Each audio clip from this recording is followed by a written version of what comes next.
Whether you're embedding remote access via SDKs or opting for OEM solutions, the security of your remote access should be at the core of your decision-making process.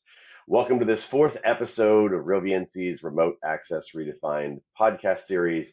In this episode, we're tackling one of the most significant considerations in remote access integration, security. I'm your host, Nick Cavalancia from Conversational Geek, and joining me today is Dom Parks, lead developer for OEM at RealVNC. Dom, thanks again for joining me on these. Yeah, great to be here, Nick. And we're also joined today by RealVNC CIO Andrew Woodhouse. Andrew, thank you for joining us today. Look forward to it, Nick. Excellent. So let's jump into the questions. The first thing I want to talk about today is the security risks itself. Just kind of giving the audience an idea of how much risk is out there. Dom, I'm going to start with you. We've talked in previous podcasts about the benefits of remote access integration. We've talked about successful use cases.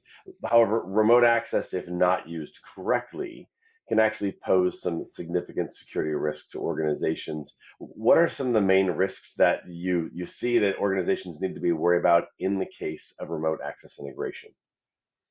Yeah, I mean, remote access is a hugely powerful tool that can obviously be used for good or bad. So a lot of it's about the use case for what you're trying to do, especially with an integration. What is the use case that you're trying to handle there?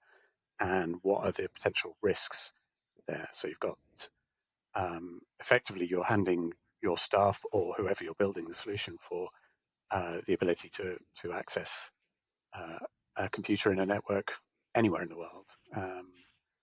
So yeah, we can see some fairly obvious risks from that point of view.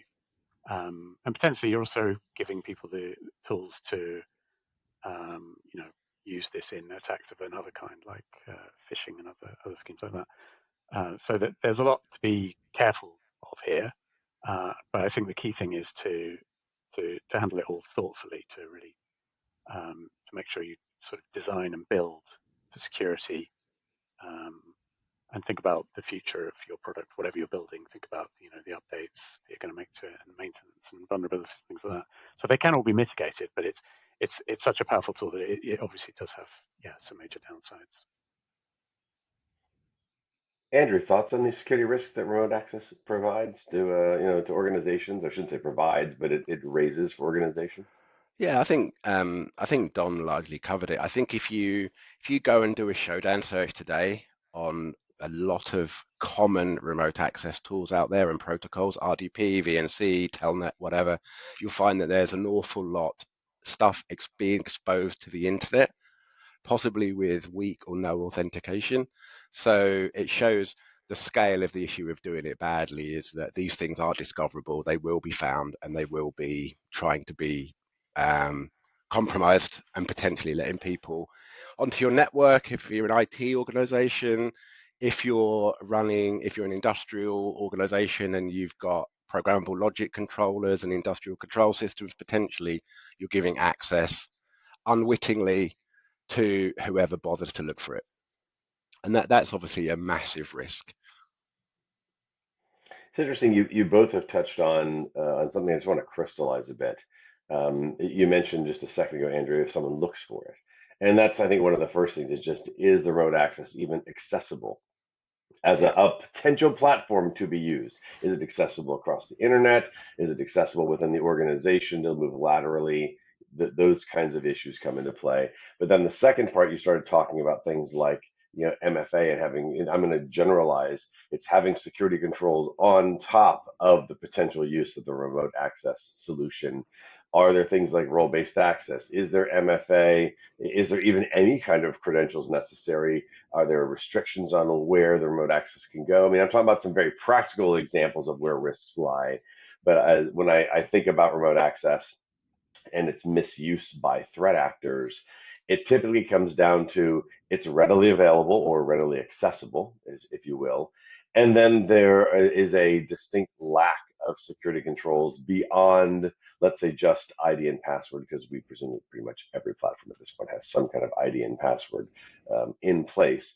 But there's additional security controls that are also need to be in place. So I think those are the biggest risks here. Otherwise, what we're left with is threat actors attempting to gain initial access to an organization externally, or I should say, move laterally within the organization itself. So those are things I think we're really trying to overcome. Dom, as far as RealVNC's remote access is concerned, what are the differences, from maybe a security standpoint from, let's say, the off-the-shelf product that someone can purchase off the web, RealVNC Connect, and then the OEM and SDK offerings from a security point of view? Are there any differences therein? Yeah, there's a few different aspects to this. So from the most basic level, the code base that we use to build the SDK endpoint software and the Connect off-the-shelf endpoint software, same code base. So they've got all the same kind of abilities in terms of things like AES encryption, the kind of same design ethos, the same SDLC, the same approach to security that we have as a company. But there are some fairly major differences in things like Connect has the concept of users and teams, groups for cloud connectivity, whereas the SDK is kind of more about giving you the tools with which to build your own concept of users and teams. And that's probably security neutral, but I think it's still worth mentioning that as a difference there, and it's clearly in the area of security. But in terms of the ethos, in terms of security by default, designed for security, they're the same in those aspects. So the endpoint security, what we're talking about there is usually what you mentioned before, things like the authentication, the authorization aspects, and that might include multiple factors. Both Connect and the SDK allow you to specify those sorts of things. Clearly in the SDK, we're kind of giving the developer the details of what's coming to their VNC server from the VNC viewer, so they can see exactly what viewer it is, what IP address it's from, what user is connecting, and they can make their own definition of users and their own definition of what's acceptable and what's not in terms of making, authorizing, authenticating, and verifying a connection. So we by default, the SDK is kind of as secure as Connect, but it's giving you the tools to do exactly what you need in your use case. There's some stuff that's in the enterprise product, in the Connect product, that's much more aimed at account level things. So things like OIDC and SSO based off OIDC. That doesn't make much sense in the SDKs. As I said before, the whole world of how you're managing your users is your world. We don't want to get involved in that for the SDK use cases. So there are differences there too. But kind of long way of saying the same, but you've got a lot of tools here to do more or less, depending on what your use case is. Andrew, do you think that organizations using the SDK may end up missing some of the security controls that are built into the product? There's a lot of effort been put into making sure that RealVNC's product is secure. Do you think they might miss a couple things? Because obviously the idea there is pick and choose, put in whatever you want, but at the same time, they may not implement everything because they may be more focused on the functionality, the remote access functionality, and not so much the security. What's your thought about that? That's a great question, actually, because when you're using an SDK, that you are responsible for your security, for the security of what you're developing. Whilst with Connect, we make a lot of efforts to do like supply chain, analysis. We know what libraries are going into our software, if they have any vulnerabilities. If you're developing a solution using the SDK and you're bringing in all kinds of dodgy dependencies, that's on you, right? So the solution you're developing with our SDK is only as secure as your development practices. So Dom, is there a bigger security benefit by just integrating RealVNC Remote Access into a customer's product, or other than, and you get all the security, but do you see there are some other main security benefits that are in place because they're doing integration? Kind of the flip side of what we were just saying, but also it goes back to a bit like what you were saying about the risks of remote access, and one of those is that a lot of these older remote access solutions or bits of software that have been haphazardly scattered around various different industries. That we provide a solution that can replace those and consolidate those, whether that's SDK or Connect. But yeah, SDK makes a lot of sense in some of those use cases. So I think one of the big things is that we can kind of bring all these different platforms, all these different use cases into one overarching solution that would be a lot more thoughtfully designed and thoughtfully implemented, with the view that, okay, this bit of hardware or software is not online. It might be online in the future, just like we found with manufacturing. These PLCs, they were never online. Now they are suddenly, and they've all got VNC in them. So if we can, kind of a meta level, act as a replacement for those, that would be a great benefit for security, I think. But I think more specific to an integration, I think the big benefits come from the fact that you're sitting down thinking about exactly what you need to do, what your staff need to be able to do with the tool, what your customers need to be able to do with the tool, and you're tailoring the use of VNC or whatever remote access to your use case. And I think that can bring in ease of use. It can bring in restrictions of use and kind of locked down use, which is really beneficial for things like, we don't want the staff being able to file transfer to this device. We don't want them to be able to control this device without logging and audit and those sorts of things being enabled. So I think just the act of integrating means that you should be really thinking about those sorts of concerns, and it kind of naturally you will be thinking about those sorts of concerns and having better control over what your users, your staff, your customers are actually going to be able to do with the solution. Excellent. Now, I want to switch gears slightly. Tied with security is this idea of being able to prove security, maybe from a regulatory compliance standpoint. Andrew, I'd love to pose a question to you here.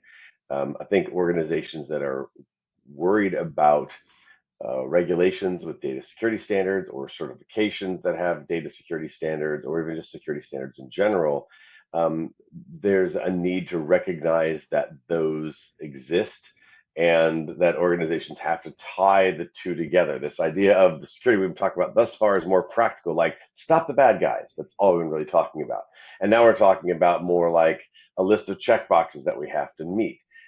Could you maybe talk about things like maybe ISO 27001, maybe a couple other regulations or security standards that you're familiar with, just things where it applies to remote access and therefore to the integration that organizations need to be thinking about a bit, and how does it change the implementation, or does it?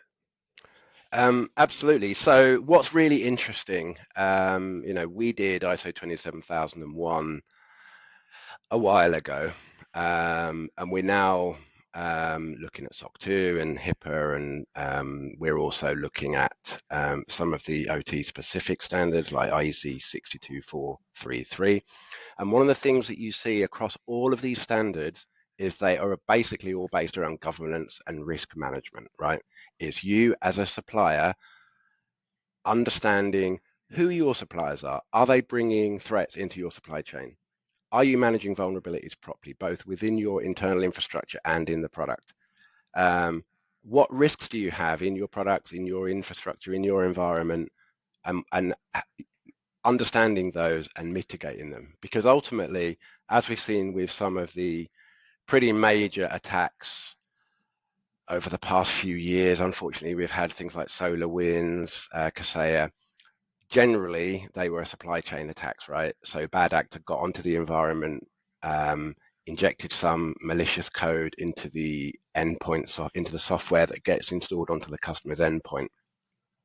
Kaseya weren't aware of it, SolarWinds weren't aware of it, but all of a sudden, they are serving out software with backdoors or malicious code to their customers, right? So product security is important, absolutely is important. But who's writing the software? How secure are they? Is their security development lifecycle, at what stage is security testing, security validation built into it? All of these things come into it. So, you kind of have to trust the supplier is not going to write software which has vulnerabilities that you're then deploying across your environment. And all of the standards, ISO 27001 fundamentally is about risk management. there are lots of annexes and lots of controls around supply chain, vulnerability, et cetera, but fundamentally at the very root of it all is risk management. It's understanding your exposure as a supply, as RealVNC, as a supplier of software, understanding our risks and mitigating them and having plans to mitigate them.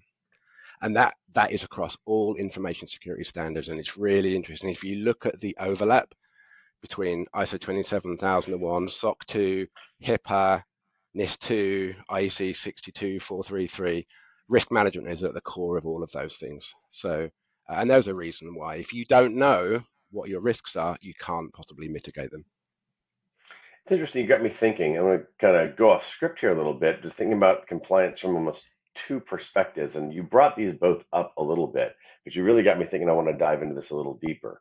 I think for some custom organizations that are listening today, being able to know that, let's say, they can meet a regulation, a compliance standard, a certification. You know, they can meet ISO 27001, they can meet HIPAA's requirements, they can meet NIST 2, whatever it is.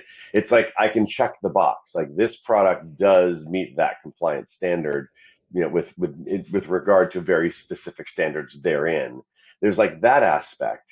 But then there's this other aspect, which sort of feels like if a customer, or let's say a prospective customer, is thinking about choosing a vendor like RealVNC, they might be utilizing a regulation, a certification, something along those lines as the way of determining that you are secure. Because every remote access vendor, actually every vendor on the planet's going to go, we're totally secure. Thumbs up. Yes, of course we are. Says who? Says you. Have you looked at your own stuff? Do we actually know you have? And so, kind of jumping off script here for a second. How important is it to have an external validation? So we can talk about it from a compliance standpoint, and compliance can be one of the examples. But I know that, like RealVNC, because I've done this podcast series with Dom for a couple of sessions now, and we've talked about some external validation that RealVNC has had of someone else coming in, looking at the product, going, it's secure. Yeah. Do you think it's viable to use compliance standards or regulations or certifications as a means of going, okay, that vendor is secure, or do organizations need to have an external actual validation of their product done? I think having a certification like ISO 27001 is not the full picture. It's useful, and it tells you about an organization's security maturity and information security maturity. But what it doesn't mean is that the product is secure, because you can have the best process in the world for writing bad software, right? And you can follow your process, and your ISO auditor will say, you followed the process. That does not mean the product's secure. The way to do that is, RealVNC, we're quite proud that we engaged a security consultancy to do a white box audit to actually go through our code with a fine-tooth comb, and Don was intimately involved in that project. So actually having developers checking out our code and then writing a report and saying, yeah, we can verify that the code's secure. And then there are other techniques like, penetration tests, which again, they're a piece of the jigsaw. But if the service that you're buying from a supplier has an online component, at least an annual pen test is table stakes, right? You've got to know that they aren't running massive versions of Apache struts, for example, that have huge vulnerabilities in. That these things are table stakes. But ultimately, no one thing is going to guarantee security. It's security is an onion, and all of these standards are layers on the onion. So does the organization take security seriously? Does it have the support of the top level management? All the way down to, have the code been audited, and can we prove the code's secure? I would tend to agree that certifications and regulatory standards are defining what basically the end goal that the people that wrote it, that they want to see.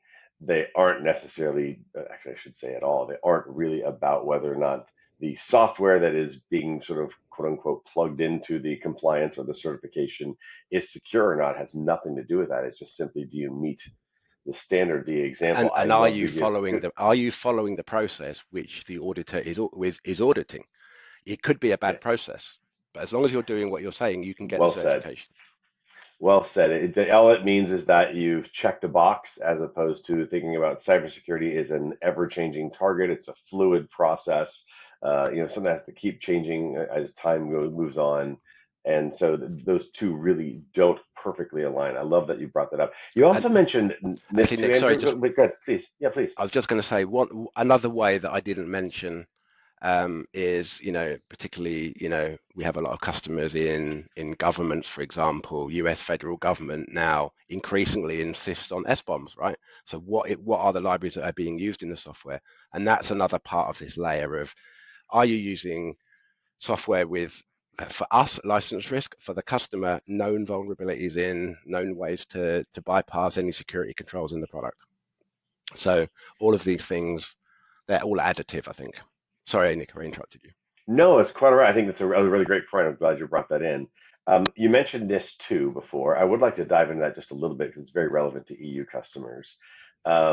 It's become a must for many different industries. I'm thinking like the manufacturing industry as an example, but maybe you could talk a little bit about NIST 2 and who's it relevant for and why, and maybe even how organizations make themselves compliant from a remote access standpoint.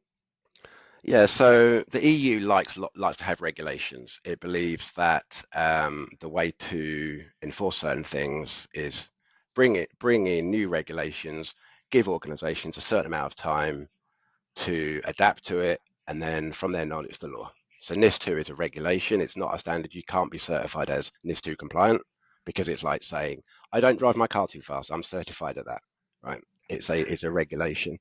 And again, who does it apply to? So it applies, if we spin back and think about why the EU brought in NIS2, it's an update of former regulation called NIS, which is Network Information Security, which got updated.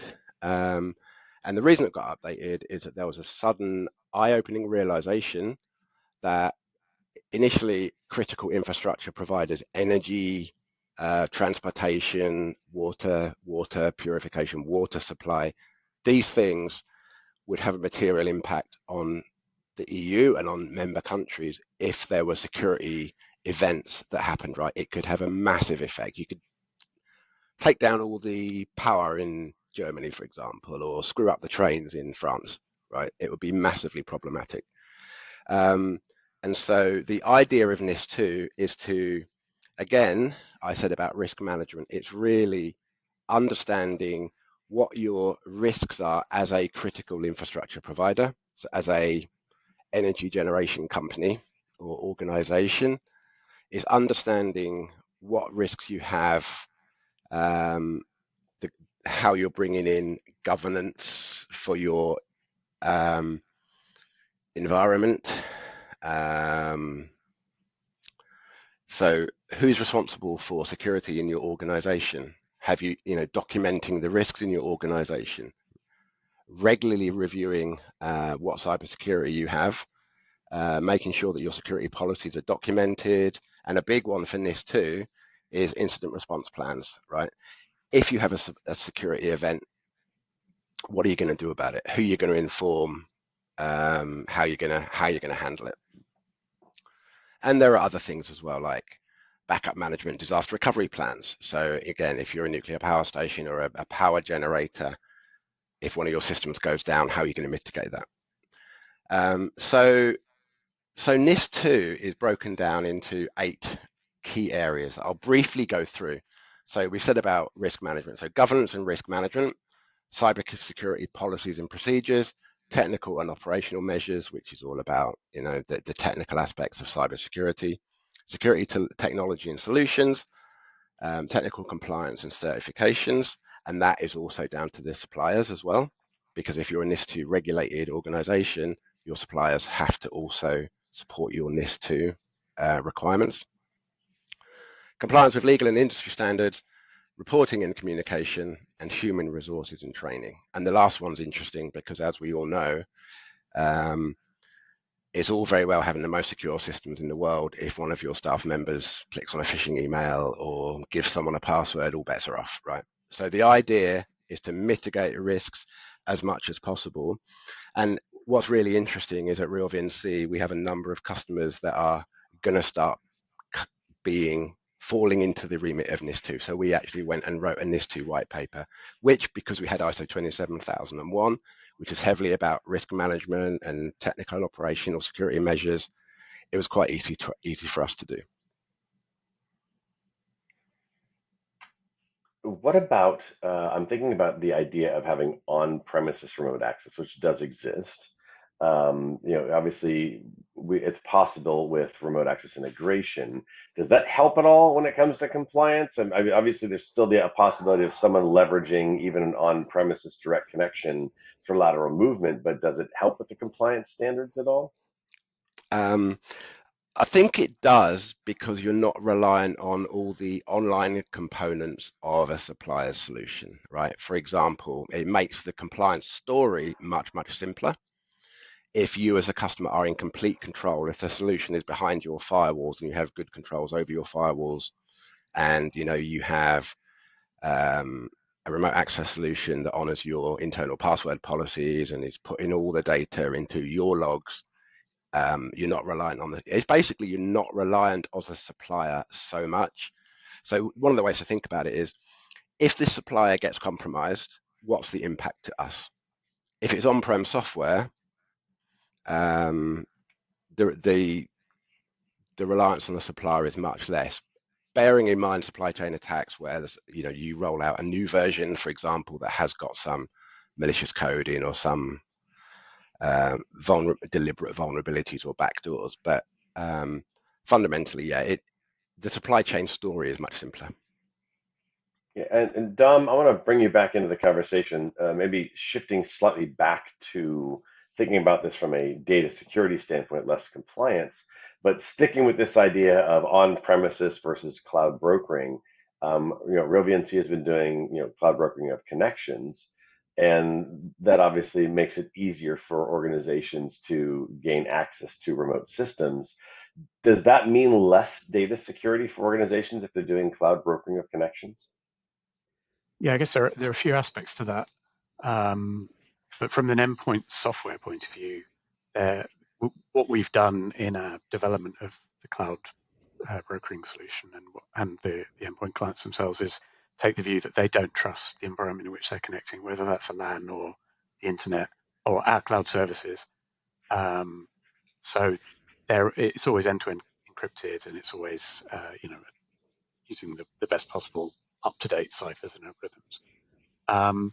And I think part of it's actually in the name, cloud brokering. So the intention of our cloud services is to make the connection easier. It's not really to do anything with the data that's transferred over that connection. It's just to make it easier to connect to an endpoint.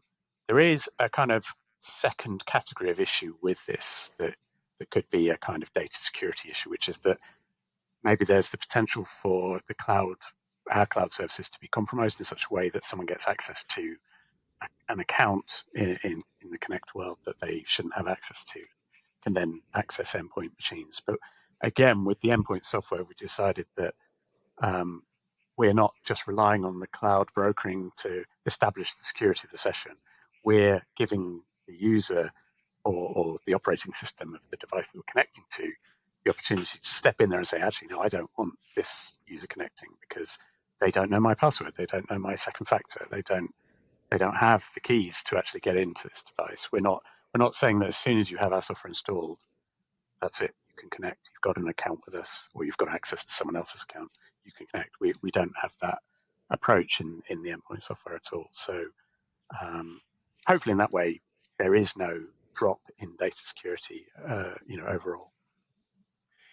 And I think sorry, Nick, just to add to that, I think one of the key things here is man in the middle protection, right? So we use perfect forward secrecy, for example. So if a man in the middle was able to capture all of the encrypted data between a viewer and a server, they wouldn't be able to do anything with it now or at any point in the future. And I think that's a really important point. Yeah, let's stay on this sort of discussion of practical aspects of security within remote access. I've got a couple things I did want to talk about. And Andrew, maybe I'll stick with you for a moment, just talking about multi-factor authentication. And obviously it's an essential line of defense for organizations. It helps validate that the user of the credential is actually the owner of the credential in theory. How important is it, do you think, with remote access, and how should it be implemented? So we're all aware that there are password breaches all the time, right? Username and password, to be frank, is no longer secure. So the reason multi-factor authentication is now kind of mandated in most environments is it's something you know, i.e. your username and password, and either something you are in the case of biometrics or something you have in the case of a security, a token, for example, like a hardware token. I think multi-factor authentication has moved on over the past few years as well. If you think of back in the day, you would use a time-based one-time password. Again, no longer cutting edge, no longer good enough. SMS definitely not, because of things like SIM cloning, etc. So, kind of state of the art actually is phish resistant. So phish resistant MFA. So like we at RealVNC have rolled out, whereby you have a token and a PIN, and you have to have the username, the password, and the token and the PIN in order to be able to mitigate attacks. And even actually, some of the slightly better than TOTP multi-factor authentication schemes, like push notifications to a mobile device, they fall victim to, I've forgotten the right word, but basically, if you're a bad actor, your people would just get so used to hitting allow on the MFA app that eventually it MFA doesn't mean prompt anything. bombing is what it's called. Yeah, that's it. Yeah. So you need to think, in the event of a, let's say a simple phishing attack, how do you know that? It's all down to, this person's got the username and password. How can I additionally check that they are who they say they are? So, phish resistant MFA is one way. There are other things in the kind of identity management space that organizations should really be leveraging, conditional access policies, for example. So if you know that nobody's going to log in from Russia or China, prevent them. If you only want people to log into a system using single sign-on from devices which are managed by the organization, you can achieve that through conditional access. So again, there's no simple answer, but it's layers. It's how far do you want to go? And it's, to be absolutely honest, it's always a balance between security and convenience, because you could make life so miserable for the user that they try to bypass the controls that they have in place. So it's a balance. Security is always a balance. And Dom, I want to switch gears and maybe talk about a slightly different topic, but encryption and perfect forward secrecy. Obviously, those get really important in regulated environments. How do they get used in an integration context, and what should potential customers be looking for in this kind of feature set? Yeah. It's fundamental to security encryption. So I think there's nothing particularly specific to the integration model. I think what you want to do is you want to make sure you've got up-to-date, future-proof as far as possible encryption.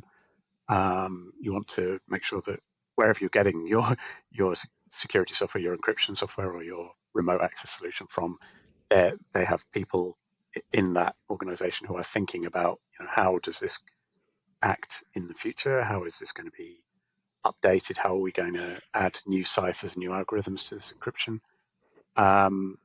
And part of that is, things like perfect forward secrecy. I think it's much more widespread now, but it's kind of designed to protect against attacks where you have a private key for a session is compromised. In a non forward secrecy model, that means that someone could have recorded all of your sessions over a period of time, and then they can decrypt them as they like, later on. With perfect forward secrecy, when you've got these kind of session keys that are unique to a session, you're never going to have that problem. It mitigates that largely. With the key exchange mechanisms that we use, that's just, it's just not going to happen. We've got a unique key. Trying to think if there's anything else on the integration side that would be relevant to encryption, but I don't think so. I think you just want to make sure the fundamentals are there, that you've got something like AES 128 at a minimum. You've got People are looking at the ciphers and algorithms to see what the state of the art is. People are looking at the future to see what's going to happen soon, and in the midterm as well. To make sure that whatever you're doing isn't going to be compromised down the line. Another aspect of security within remote access is permissions management, role-based access, deciding who gets access to what can they do, what can they control. Can you talk a little bit about that, Dom? And Andrew, I'd love for you to comment in as well about how important this is. But Dom, let's start with you just about what kind of functionality is possible, what should organizations be looking to implement when it comes to permissions management? Yeah. So again, this is one thing where we've got two different aspects. At a kind of high level, we have our Connect product with users and accounts, and in there you can specify different permissions for those users. So they have access to a range of devices or a range of functionality within the account management level, and you can differentiate based on who the people are. And then at kind of more granular level, the endpoint software, so the VNC server and the VNC viewer, have user-based permissions that can be assigned to groups of users or individual users, or even arbitrarily. You can have whatever you like with the SDK. You can decide how those permissions are assigned, but they effectively control things like this user is allowed to view the desktop, but they're not allowed to control it. This user is allowed to access the clipboard of the desktop. This one can draw on the screen, for instance, or file transfer, like I mentioned before. So that can be based on AD groups. It can be based on just whatever you like, a username potentially that you've stored somewhere. And with the SDK, you can set that criteria yourself, but you could also make it based on something like the IP range or the US public key or some whatever you like, really. And you could also dynamically alter those during the session if you need to. So you might want to, say, hand over control from one user to another in a kind of programmatic, dynamic way. So those are the kind of building blocks of role-based or just fundamental access control. But there are other aspects to this, which maybe Andrew can talk about. Yeah, I think permissions is, we talked about role-based access control. I like to think of it as access control. And I think for any organization, having inventory of accounts, knowing what those accounts can access is super important, because again, I'm going to keep going on about risk, right?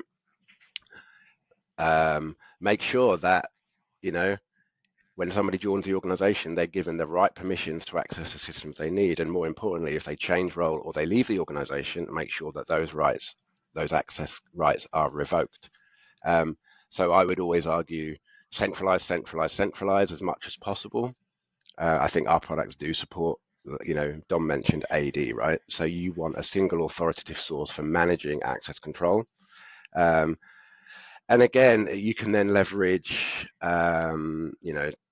tools like the multitude of Active Directory management tools out there. If you're synchronizing with Entra ID, you can start looking at, risky sign-ins and things like that. And then feeding that data into your SIEM as well, which more and more customers, including RealVNC internal IT, is doing. So we have a single source to look for everything that happens on our environment, because there are 3 billion data points a month or something going into that SIEM. But if the worst happened, at least you need to know what happened, who did it, and how do we stop it happening again. So I think permission management, zoom out to access control, zoom out to centralization and the processes that go along that, because the best product in the world, again, if you have poor processes and poor policies for managing it, doesn't matter how good the product is. Let's go to one other aspect of security here. And this is actually something a little surprising. I think those listening won't be expecting me to talk about. But Andrew, I know RealVNC has its own SOC that's there to prevent threats before they become a serious concern. Can you talk a little bit more about how that works? Yeah, sure. So we made a decision a little while ago. We did the classic build versus buy argument, debate on a SOC. And we decided we outsourced our SOC to a third party, 24/7 SOC. The reason is we need to know what's happening in our environment at all times, and for those potential bad actors to get stopped any time of day or night. 3 o'clock on the Sunday morning. Let's say Dom, I'm not picking on Dom, but let's say Dom downloads a bit of software that allows a bad actor onto his machine. A, we need to know about it. B, we need to isolate his machine and then start doing some forensic analysis. So our SOC ingests events from all of our endpoints, from all of our services, like our support systems and our CRM and things like that, all go into it, and our service logs.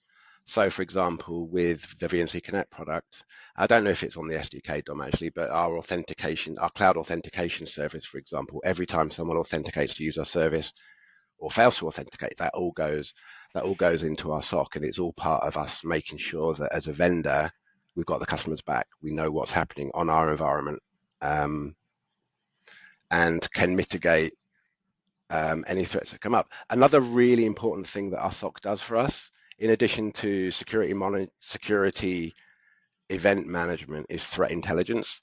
So what is our exposure to threat actors? What's happening within our industry? What vulnerabilities are being exploited? And then we get that information, we assess it on a regular basis, and we mitigate them as it comes up. And I can tell you, it never ends. There's always new threat actors coming up, new vulnerabilities being exploited.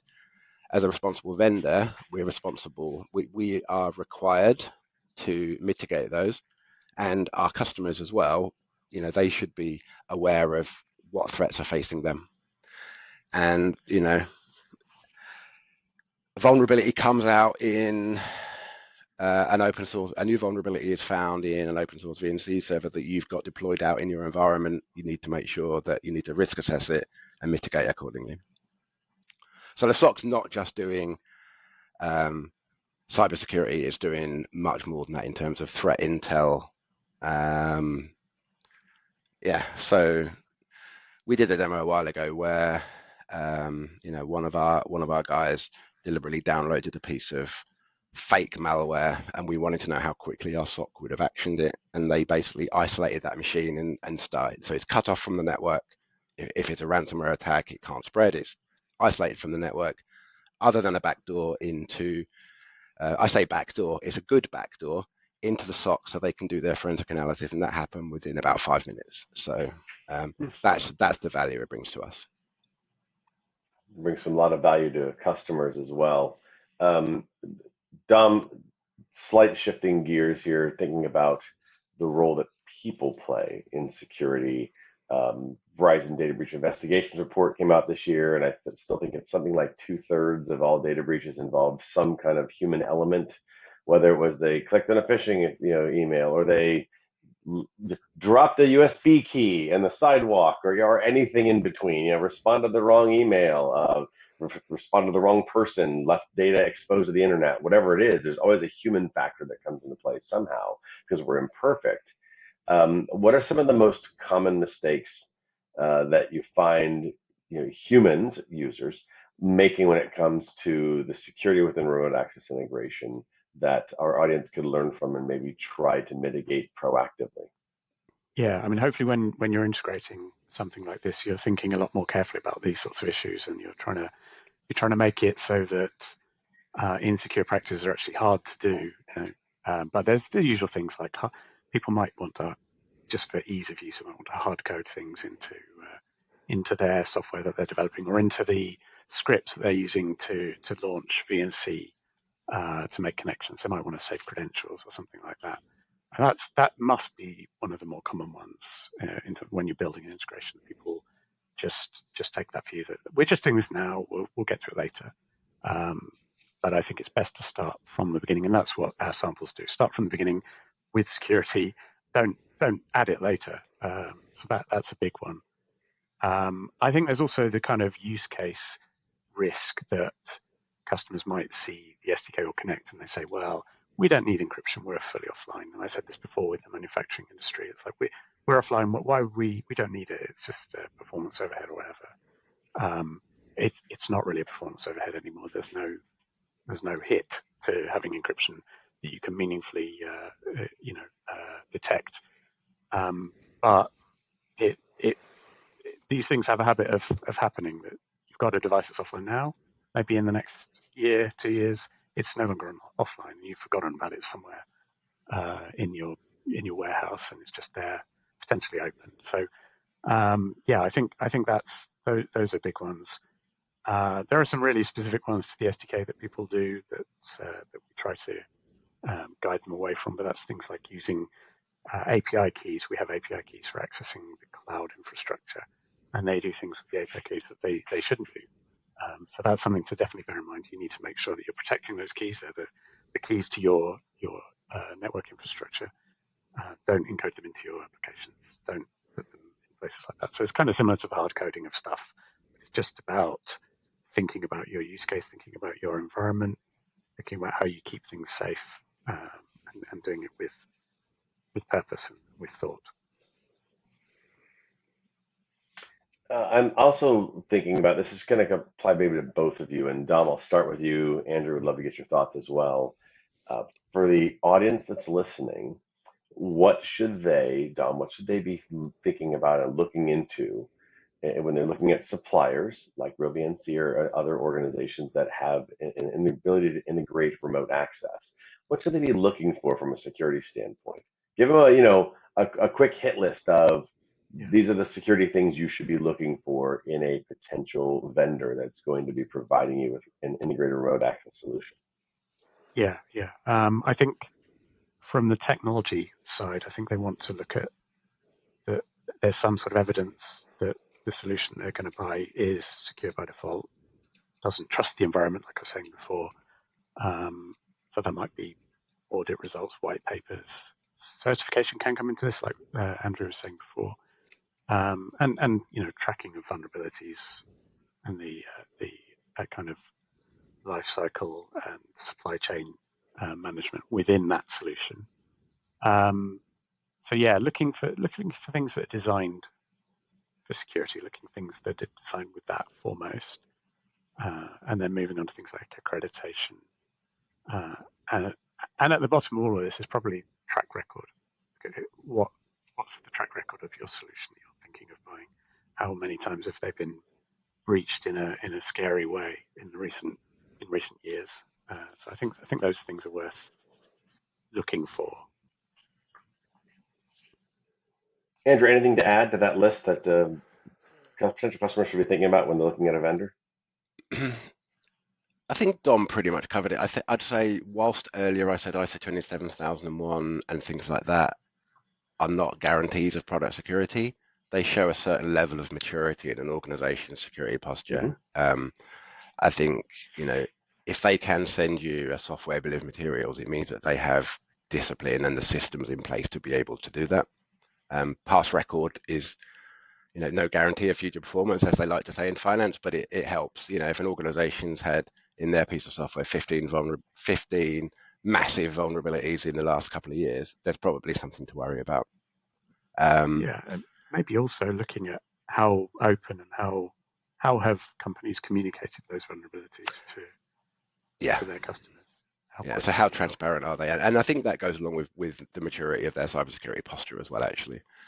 And if an organization can't share with you how they do the security testing of their product, can't share with you even at a high level, this is our software, this is our security development lifecycle, then there are probably red flags there, because it could just be, you don't know that they haven't just outsourced development to some random third party that they have no oversight or control over.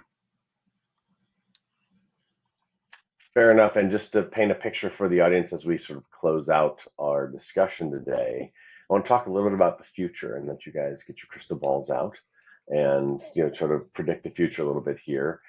We see cybersecurity threats evolving on a daily basis. We see tactics, techniques, and procedures being updated in MITRE every 6 months because there's new ones that come about, and so on. But it also means that remote access is being integrated to more and more products over that same period of time. And so what are some of the main threats that you see coming in the near future that our audience should be worried about from a remote access perspective?